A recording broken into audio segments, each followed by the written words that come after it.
মৌত কারো কাছে মিস কল দিয়ে আসে না। দুনিয়ার কোনো ব্যক্তিত্ব নাই, একজন ব্যক্তিত্ব ছিলেন, মৃত্যু যার কাছে বইলা আসতে হয়েছে।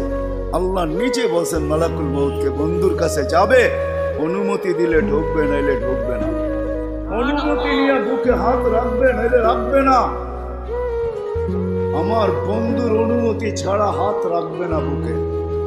একজনই দুনিয়াতে ব্যক্তিত্ব ছিল যার কাছে অনুমতি নিয়ে আসছে, কারো কাছে আজ পর্যন্ত অনুমতি নিয়ে আসে আর আসবেও না।